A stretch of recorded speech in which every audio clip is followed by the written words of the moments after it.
아버지 하나님, 한 주를 살아내고 주 앞에 모여 예배드리게 해주심에 감사드립니다. 아버지, 완연한 가을을 지나 겨울을 다가가는 계절입니다. 환절기에 면역력이 약하여 아픈 교우들이 있습니다. 또 마음이 약하여 아픈 교우들이 있습니다. 그들의 마음과 육신을 어루만져 주시고 치유하여 주시고 함께하는 우리에게 그들을 지켜 바라보는 눈을 허락하여 주세요. 전쟁으로 인한 지구촌 국가들의 신음소리를 들어주사 난민과 고아와 약자들을 기억하여 주시옵소서. 새롭게 교회 공동체에 함께하게 된 지체들이 있습니다.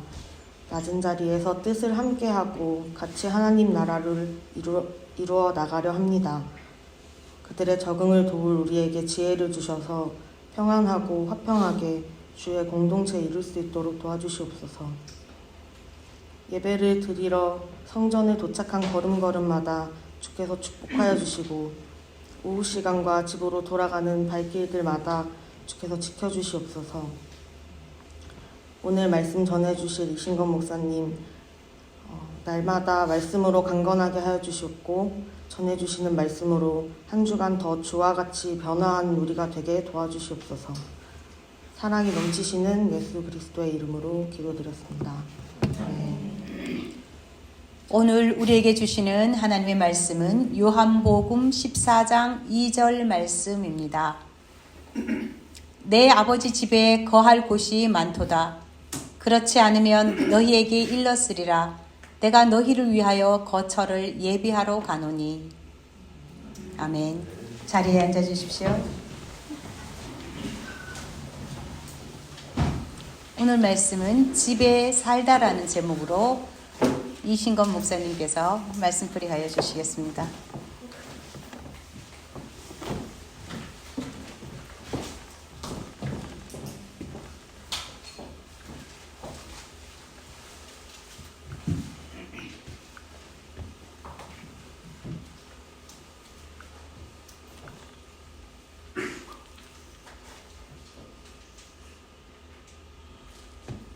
지난번에 먹다, 밥을 먹는 문제, 그 다음에 입다, 옷을 입는 문제를 한번 신앙적인 차원에서 생각해 보았습니다. 오늘은 집에서 사는 집 문제를 한번 말씀에 비춰 고민해 보겠습니다. 옷과 밥, 음식 못지않게 집도 인간의 생존을 위해 매우 중요한 필수적인 요소입니다. 의식주라고 그랬는데 옷이 없고 집이 없어도 먹는 것이 없으면 살 수 없으니까 식이 가장 앞에 와야 될 텐데 왜 의라 했을까? 식, 의, 주. 중요한 순서대로가 아닐까 싶은데요. 요즘에는요, 거기다 하나 더 첨가한다면 무엇이 꼭 필요할 거예요, 현대인에게. 생존에 꼭 필요한 세 가지가 식, 의, 주인데 그 다음에 꼭 하나 더 덧붙인다면 현대인에게, 우리 조상 말고, 예? 와이파이. 비슷하게 맞췄어. 총기네. 폰. 이게 하루도 없으면, 한 시간도 없으면 못 살죠? 안 그래요? 난 한 시간도 없으면 얘가 어디 있나 불안하고. 카톡이 오지 않아? 최근에 카톡 많이 받으셔서. 잠시. 그래요. 특히 우리 한국인은 이거 없으면 불안합니다. 이게 우리의 신체의 일부가 됐어요.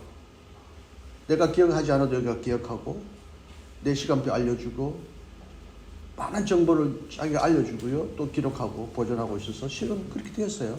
이게 이제 좋다 나쁘다 뭐 많이 평가가 여러 가지 있지만 자본에 폰은 더 이상 제가 다룰 마음이 없습니다. 사실 유튜브 보니까 포노사피엔스, 현대인이 포노사피엔스라고 하는 유명한 교수님의 유튜브 보십시오. 오늘날 모든 산업이 포노를 중심으로 재편된다. 포노, 와이파이, 인터넷 없으면 사업이 안 돼. 모든 사업이 이쪽으로 가지 않으면 전통적인 사업은 망한다. 우리나라 기업이 수십 개가 무너지고 또 일부는 뭐 삼성, 현대처럼 아들, 손자까지 이렇게 대를 물리는데 미국의 세계 최고의 기업이 10가지 중에서 대부분은 지금 창업자가 창업한 것입니다. 조상에게 물려받거나 그냥 과거 기업을 물려받으면 잘 되겠지. 그거 아니에요. 우리나라 수많은 기업이 무너져 없어져 지금 유명한. 근데 많은 기업들이 이 아이폰, 이 정보화 산업을 가지고 새로운 혁신을 해서 먹거리를 만든다. 뭐 그런 얘기를 해요. 이거 없으면 살 수 없다. 이게 미래의 대안이라는 그 자관의 이제 폰은 오늘 핵심은 아니고 집의 문제입니다.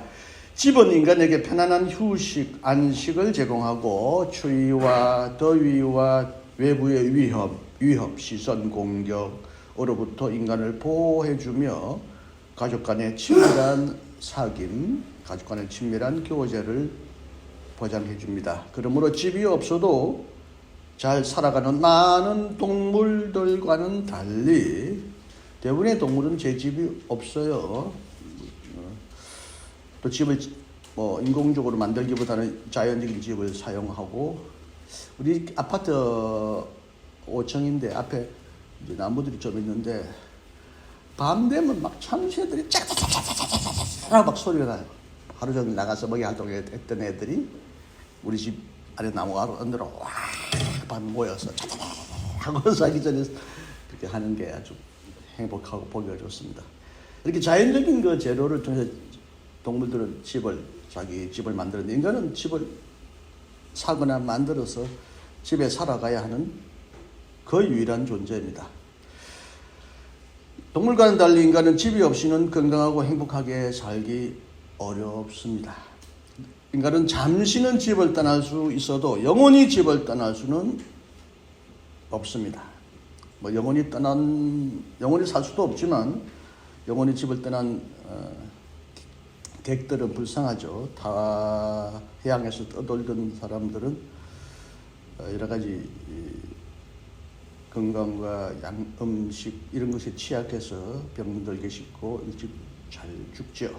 그러므로 집을 떠난 나그네는 돌아갈 집을 그리워하며 집을 떠나는 사람들을 환대하는 풍습, 집이 없는 사람, 떠도는 사람을 환대하고 집 안으로 영접하는 풍습은 고대 사회에서 매우 중요한 덕목 중에 하나로 여겨졌습니다. 특히 그 중동 사회는 집 없는 사람이 많았고 무역이든 여행이든 어떤 전쟁을 인하여 집을 떠난 사람들이 엄청 많았어요. 최소한도 아무리 모르는 사람도 집에 와서 거하게 하면 문을 열어줘야 되고 최소한도 3일간은 먹이 주고 재워줘야 했습니다. 더 이상 죽치는 사람들은 눈치 보였습니다.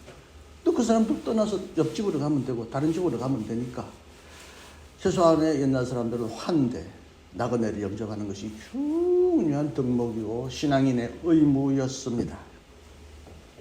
이걸 빙자로 막 남의 집에 비대해서 막 오래 사는 사람을 비난하는 고대의 기독교 문헌도 나옵니다. 그래서 예수님은 나그네를 돌봐야 한다고 가르쳤습니다. 지난 시간에 난민을 우리가 모시고 한번 대화했는데 난민은 자기가 살던 정든 고향 정든 집을 떠나 타지에서 타국에서 집 없이 떠도는 대부분의 불쌍한 나그네였죠. 마지막 심판 비유에서 예수님은 못 먹는 사람, 헐벗은 사람, 집 없는 사람 혹은 갇힌 사람을 돌보지 않은 사람에게 아주 혹독한 예수님 주여 무슨 능력으로 무슨 일을 행하고 아무리 거대한 교회당을 짓고 아무리 정회장이 되고 박사가 돼도 나와 아무 상관이 없다. 헐벗은 사람, 병든 사람, 갇힌 사람, 집 없는 사람을 돌보지 않은 건 나를 안 돌본 거고 나를 안 믿는 거고 나와 무관하다. 이게 예수님은 강조하셨어요. 그만큼 고대인들은 집 없고 밥 없고 옷 없고 갇히고 떠도는 사람들이 많았다는 것입니다. 요즘에 많이 그런 사람들이 사라졌다 해도 실제적으로 현대인의 난민들이 많습니다. 집값이 어마어마하게 뛰어서 집을 마련하지 못하는 사람, 쪽방 지하에 살다가 지난번처럼 홍수에 지하에서 익사하는 사람, 샌프란시스코가 세계의 최대의 미학이라 하는데 유명한 그 인터넷 정보 산업이 들어와서 집값을 올려가지고 수많은 사람들이 집이 없어서 난민이 되고 노숙자가 되어서 여기저기 똥을 싸고 오줌을 싸고 샌프란시스코가 어마어마하게 더러워진, 그리고 많은 이제 기업이 떠나서 너무 집값이 뛰어서 그런 사회가 되고 있다는 말을 듣고 있는데, 현대 또 새로운 난민, 새로운 나그네, 집 없는 사람들이 많이 생겨나고 있으면 사실입니다.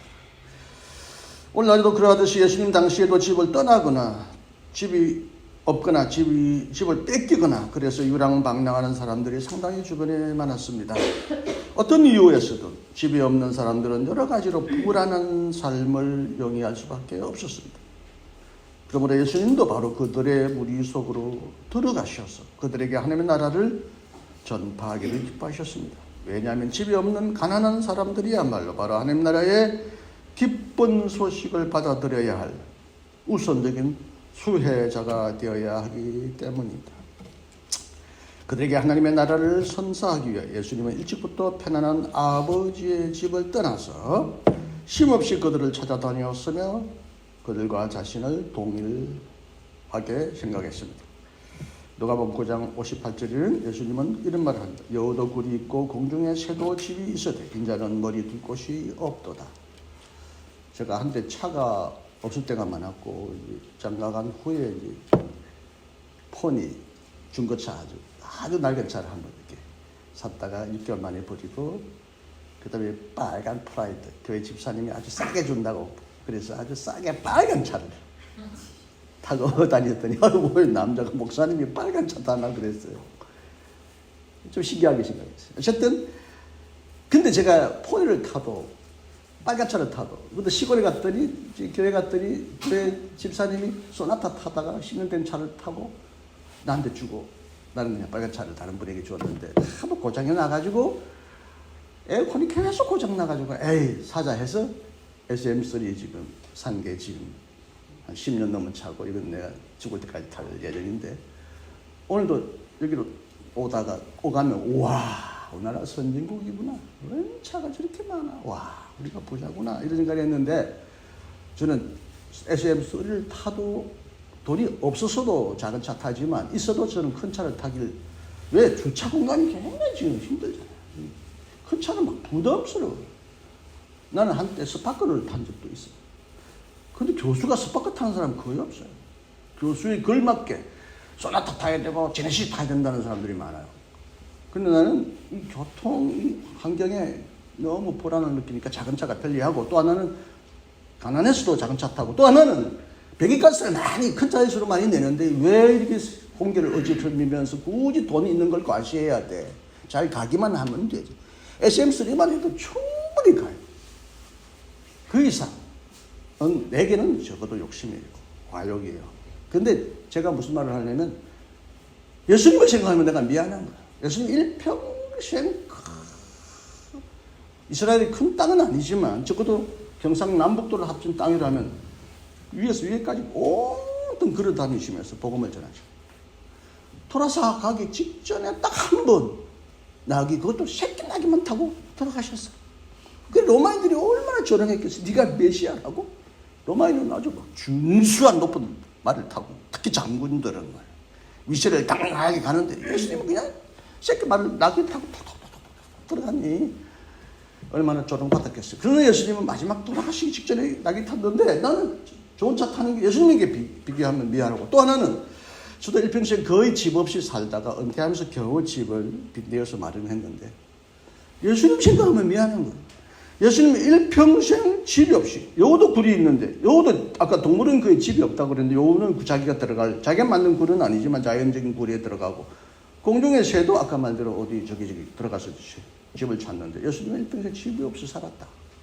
예수님은 그냥 아무데나 누워 잤다는 거예요. 길에서, 들에서, 밖에서. 그 김에 기도 열심히 하시고. 여하튼 그렇게 미안한 마음이 있습니다. 예수님에게 생각하면 내가 집 있고 차 있는 게 과연 자랑스럽고 고마운 일인가.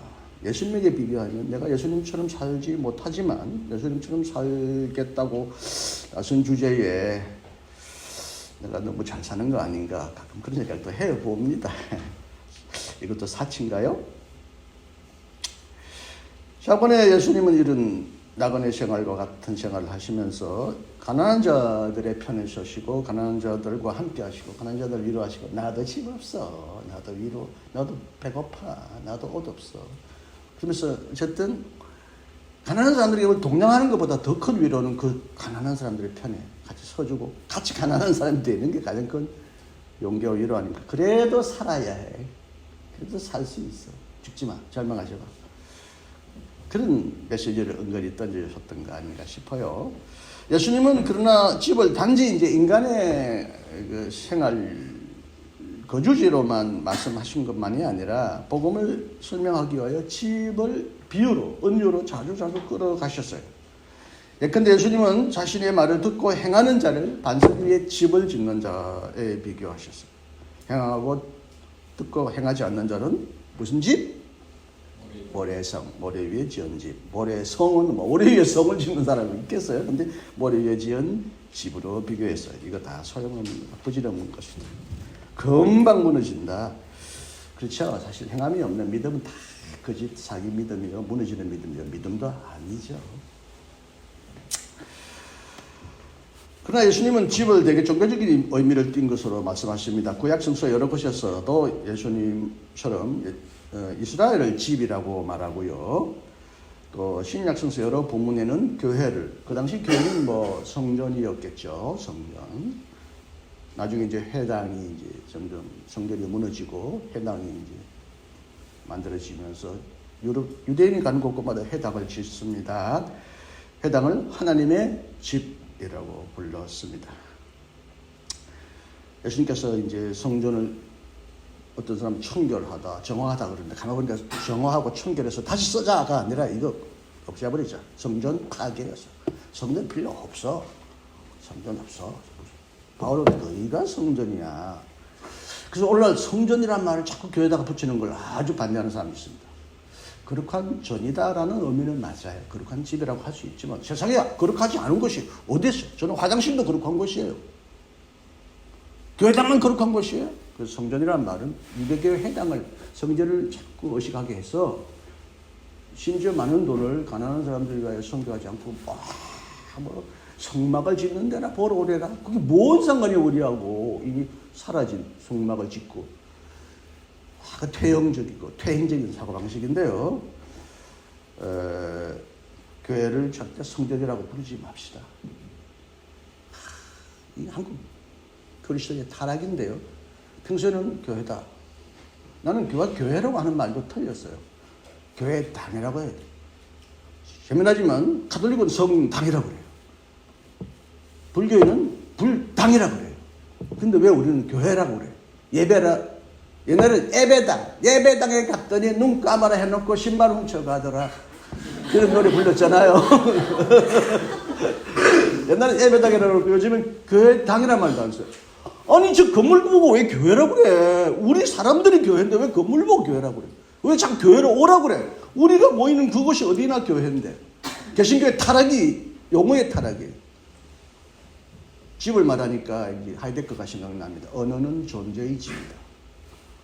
언어가 잘 사용하는 것 중요한 문제입니다. 동물과 인간의 차이는 결정적으로 언어를 정확하게 잘 사용한다. 동물은 언어가 없어요. 신호만 있지. 짝짝짝짝 꽉꽉꽉. 신호지요. 집 언어는 자기들은 그걸 뭐 우리가 볼 때는 언어라고 해석은 할 수 있지만 소심도 큰 백억 들고 큰 강당을 짓는데 그냥 강당하고 그다음에 나중에는 그 이름을 공모했는데 성결이 내 집이라고 그 집이라고 지었어요. 그 집이에요. 근데 교회당이든 큰 강당이든 지을 때만 성전 건축 갑자기 막 성전 하니까 그 지하도 성전 거룩한 전쟁을 생각하듯이 이 전쟁 전자고 성전은 거룩한 집 그래야 막 돈을 모으고 막 성전 건축하죠. 그러다가 또 지나고 나면 성전 건축하고 나면 어느 사람이 이게 성전이었나? 성결이네 집이네. 그냥 교회당이네. 강당이네. 와 연주당이네. 뭐 사교당이네. 막 존재 가치가 막 변하는데도 돈을 끌고 모으려고 막 그때만 성전해요. 베드로 회당 성당 지어오면서 면죄부 팔던 가톨릭의 범죄를 똑같이 더 비열하게 우리 여기 한 번도 성전이라고 부르는 적은 있나요? 없죠. 다행이죠. 낮은 절이 교회인데 사실 거기다 당이라고 좀 붙이면 더 좋겠어요. 여기 교회가 아니에요. 건물이에요 이거. 여러분 원하시면 이건 교회가 낮은 자리 교회 당 써붙여도 이제 이 건물에 모여서 예배드리는 이 분들은 교회라고 하는구나 하고 우리는 이해는 하지만은 그래도 엄격하게 말하면 이건 교회 당이지 교회가 아닙니다. 우리 성도가 두세 사람이 어디서든 모여 기도하고 위로하고 찬송하고 기도하는 그곳이 어디서든 교회입니다. 내 집은 만인이 기도하는 집이라 칭함을 받으리라. 내 아버지 집을 여기도 아버지 집이라고 그러죠. 장사는 집으로 장사꾼의 집으로 만들지 말라고 성전을 완전히 그냥 장사꾼을 내몰고 성전이 무너질 것이다. 무너진다. 무너져버려야 한다. 내가 3일 만에 짓겠다. 그런 얘기 하셨다가 완전히 죽을 이제 결심죄로 돌아가셨죠. 예수님은 집을 궁극적인 구원을 표상하는 중요한 상징으로 생각합니다. 아까 말한 이 땅에 이스라엘 혹은 예배드리는 그 성전, 회당을 집이라고 했지만 최종적으로는 구원을 하나님의 나라를 집이라고 표현합니다. 주인이 종에게 이르되 길과 산 울타리로 가서 산 울타리 가까이 도로로 나가서 사람을 강권하여 데려가 내 집을 채워라. 구원받은 백성 구원하고 전도하고 내 제자로 만들라는 뜻이죠. 어떤 집으로 너희 집으로 데려가라 이 뜻이 아니죠. 탕자의 비유에서도 나오듯이 집을 떠난 탕자가 고생 끝에 회개하여 아버지 집에 돌아오는 것은 구원의 상징입니다. 집을 떠난 탕자가 자기 아버지 집으로 돌아오는 거죠. 예수님도 타락하고 불행 무지에 빠진 인류가 하나님의 집으로 돌아와 참된 행복을 맛보기를 소원하시기 위하여 탕자의 비유, 아버지의 집 비유를 말씀하셨습니다. 특히 요한복음에는 예수님은 엄밀히 말하면 예수님의 말씀 그대로라기보다는 요한이 재현한 그리는 예수님은 자신이 죽음과 죽음 이후에 가져올 구원을 집의 언유를 통해 그림처럼 생생하게 설명합니다. 내 아버지 집에 거할 것이 많도다. 내가 너희를 위하여 거처를 예비하러 가노니. 이 본문은 참 오해와 왜곡과 오해를 낳은 아주 중요한 본문입니다. 많은 사람들은 심지어 신학자들도 신약 성서 요한복음 주석서를 보면 신학자들조차도 이걸 예수님이 천당 준비하러 간다는 거예요. 예수 믿는 사람들 데리러 가기 위하여 천당을 준비하러 가셨다가 천당을 다 준비하면 데리러 온다는 거예요. 아니 그럼 예수님 오시기 전에 천당은 없었던 거야? 하나님의 나라는 없었던 거야? 또 하는 말이 있었는데 이제 예수님 믿는 사람이 너무 많아져가지고 좁아서 이제 확장하려고 예수님은 확장 공사하러 갔다가 이제 확장 다 해놓으면 너들 데리러 올게 하고 그렇게 얘기하시는 거예요. 더욱이 요한은 이 말씀이 왜 우리가 성경을 잘못 읽느냐? 여러분 성경 읽을 때 그 부분만 딱 읽으면 절대 안 됩니다. 앞뒤 문맥 사람의 말도 그래요. 미워 하는 말을 그 말만 들으면 저 사람 미워하는 거라 그러는데 앞뒤 문맥을 이해하면 예쁘다는 소리를 미워하는 소리구나. 잘났어 하는 말도 앞뒤 문맥을 안 보면 진짜 잘났구나. 내 잘났구나. 비꼬는 소리인 줄도 모르고. 상황과 문맥에서 성경도 읽어야 합니다. 이 말씀은 예수님이 성천하실 때 이 말씀하셨다면 성천하시면서 아버지 집에 가서 아버지 집을 다시 확장해가지고 더 좋게 계량공사 해가지고 인테리어 잘 만들어서 우리 데리러 오시려구나 하고 오해할 수 있어요. 근데 이 말씀은 영락없이 예수께서 십자가 돌아가시기 직전에 이제 죽으러 가겠다고 십자가에 죽겠다고 고별 설교에서 나옵니다. 죽어가는 양반이 무슨 아버지 집을 예배하러 가. 네 죽는 거라 잘 준비해. 뭘 우리가 돌아갈 집을 준비하러 가신다는 말이야. 그 말이 아니거든요. 저기 여러분 요한복음 보면 우리 아까도 딱 나왔죠. 사랑하는 자를 하나님 안에 있고 하나님 그 안에 계신다. 사랑하는 자. 요한이 사랑을 제일 많이 강조한 사도인데요. 요한은 팔레스타인에서 회당 유대인들에게 미움을 받아가지고 쫓겨났어요. 요한복음에는 유대인 회당을 아주 비판하는 요한복음의 글이 많이 나옵니다. 그래서 소아시아, 지금 말하면 터키, 튀르키예, 그리스에서 다 돌아다니시면서 선교하다 죽었는데요. 요한이 개척한 교회가 이제 지금은 모습은 사라졌지만 소아시아 여러 군데 있습니다. 객지에서 떠돌아다니면서 복음을 전하니까 요한에게 가장 필요했던 게 사랑이 사랑. 타지에서조차끼리 서로 으르렁거리고 싸우면 그게 되겠어요? 힘없어가지고 팔레스타인에서도 로마인이 의지없이 밀려났는데 타지에서 또 자기 동족끼리 더 잘 먹겠다고, 더 큰 집 사겠다고, 더 빵을 많이 먹겠다고 싸우면 이게 예수님 믿는 사람의 꼬라지예요. 무슨 전도가 되고 하나님 보시기 뭐라고 생각하시고 사랑해라. 사랑 하나에 하면 그게 예수님 안에 있는 거고 하나님 안에 있는 거야. 사랑을 아주 강조하셨어요. 사랑이 가장 절박하게 필요했던 그 시대에 예수님의 사랑의 계명을 가장 잘 표현한 분이 예수님의 품에서 사랑을 받던 막내 제자 요한이었습니다. 근데 이 요한복음은 마태마가 누가복음에서 볼 수 없는, 심지어 바울에게서 볼 수 없는 중요한 특징이 나옵니다. 뭐냐? 현재적 종말론이요. 예수님 안에 있는 자들은 이미 영생을 얻었다. 죽는 거, 육체적인 죽음은 의미가 없다. 하나님 나라는 이미 우리 가운데 있다. 예수님의 요한의 하나님 나라는 결정적으로 미래적인 것도 아니고 뭐 죽어서도 아니고 다 차원적인 것도 아니고 예수님을 믿고 사랑하는 그 사람은 이미 천국 안에 있다. 뭐 초막이나 궁궐이나 내 주 예수 모신 곳이 그 어디나 하늘나라, 이 찬송이 이 요한복음의 말씀에서 나왔을 거라고 봅니다.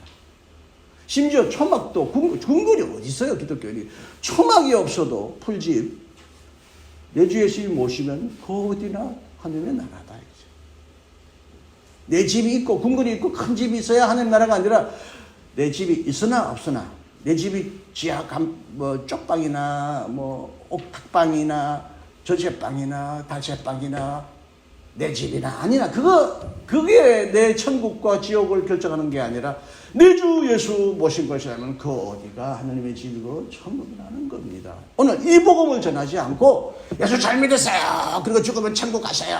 천국 환송 예배합시다.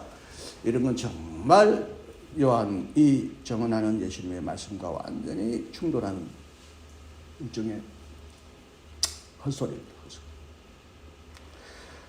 요한 공동체에 속했던 사람들은 고향 땅 팔레스타인에서 쫓겨나서 소아시아에서 불안하게 가난하게 병들어 돌아가며 살아가는 나그네와 떠돌이였습니다.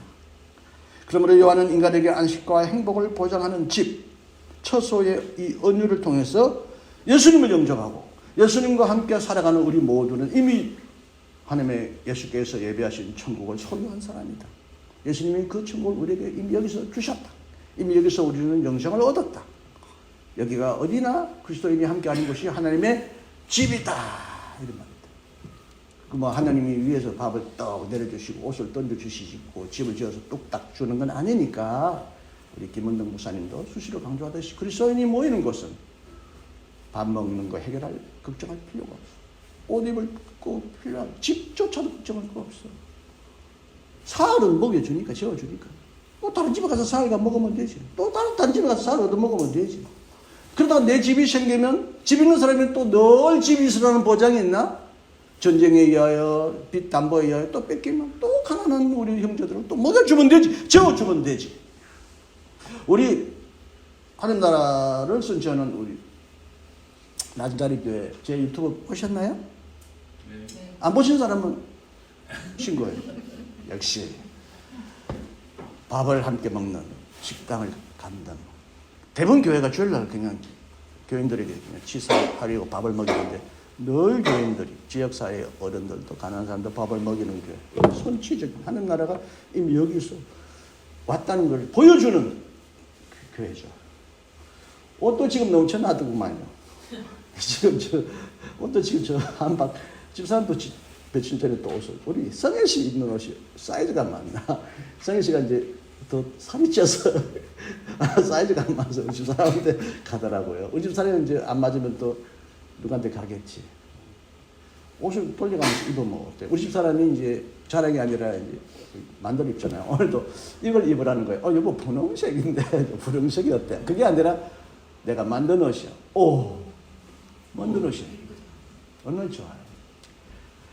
근데 또 집사람이 맞추려고 갔더니 자기도 분홍 계열 옷을 딱 입고 와서 둘이 나란히 우리 딸처럼 모녀처럼 나란한 컬러가 있는데 우연히 일치인지 모르겠는데 여기 무슨 그 우리 식밥 먹는 그 공간이 이름 뭐죠? 어? 아 우리 교육자들이 주로 모였어요. 세미나식. 아 세미나. 세미나식이었나? 그랬구나. 어떤 지금 아이도 옷이 그 한가득 자리 하나 찾아고 앉아 있어요. 앉을 자리를. 그만큼 지금 옷이 넘쳐난다는 것인데, 여하튼 이제 옷을 걱정하지 않는다는 참 좋은 거죠. 교회가 밥도 주고 옷도 주고. 전형적으로는 집이 없어도 좋죠. 집이 없어도 그리스도인들이 모이는 곳을 어디서든 재워주고 먹여주면 그것이 곧 집이지만 교회가 집이 되어주는 나그네에게 떠돌에게 집이 되어주는 교회당이 되었으면 좋겠다. 우리 교회도 여기 어디 아동 유아실에 원래 집이 아닌데 우리 성백교 목사님이 여기 제 집처럼 사용하셔서 제 집을 버리는지 집에서 쫓겨났는지 쫓겨나셨어? 자기 집 두고 여기서 주무세요. 여튼 집 없는 떠돌이 같은 우리 성 목사님이 그 할 집을 제공해 주니 좋더라고요. 교회가 곳곳마다 요즘은 이제 큰 교회는 이렇게 권사님실 일실에서 뜨끈뜨끈하게 밤에 불 때워놓고 밤새 거기서 자기도 하고 먹기도 하고 요리도 해서 교회가 구석구석에 친교실처럼 만드는 게 있는데 진짜 집 없는 떠돌아가서 다니는 사람 고향에서 올라왔는데 지역을 위하여 뭐 누구 사람을 만나려고 올라왔는데 밤 되면 집이 없어. 교회 가면 어디 있는데 재워줄 수 있는 그런 교회가 있다면 얼마나 교회가 오늘 한국 교회가 사랑을 받을까요? 제가 현봉에 2002년부터 6년까지 시골교회 정말 작은 시골교회를 목회했어요. 이 교회는 지금 대형교회예요. 그 교회에 비하면.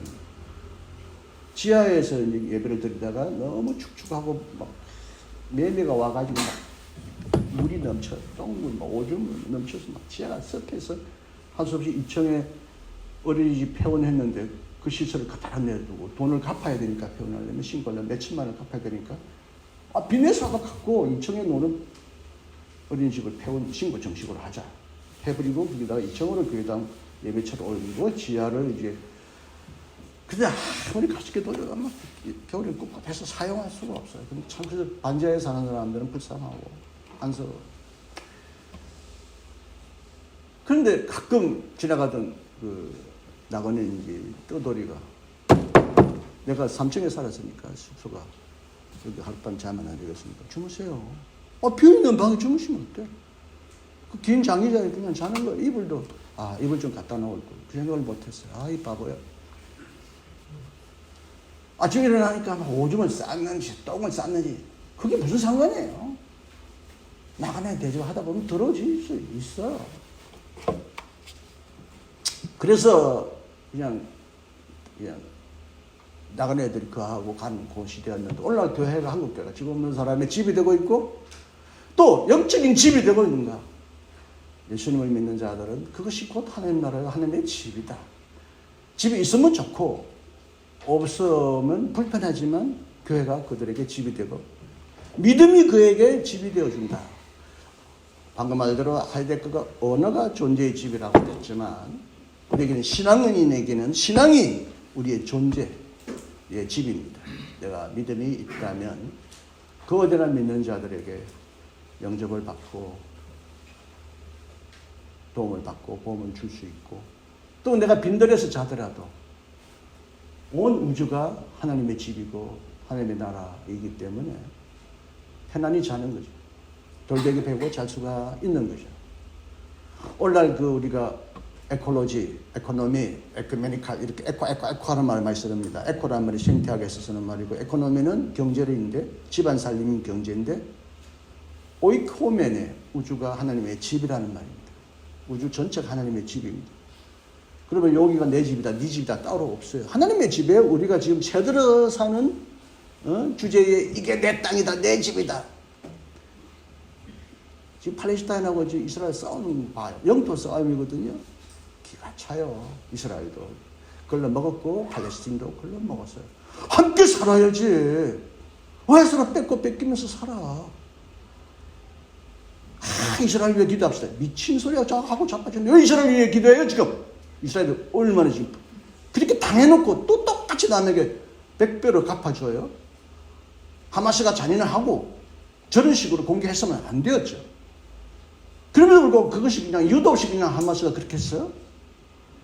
하나 땅을 봉쇄해가지고 그 살려고 해놓고 계속 그 땅을 넓혀가지고 그 네후 누구죠? 총리 네후 그 사람의 이름도 생각납니다. 계속 팔레스타인을 몰아붙인 거야. 우리도 자꾸 한 사람을 몰아붙이면요, 찌도 고양이에 몰리면 문다잖아요. 남북한도, 일본도, 중국도 몰아붙이면 결국 반격을 당합니다.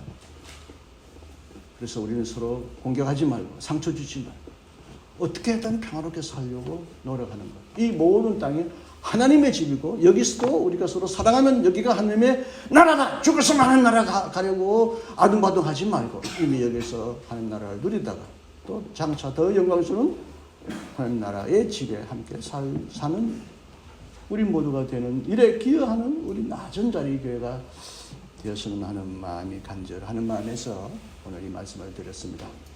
감사합니다.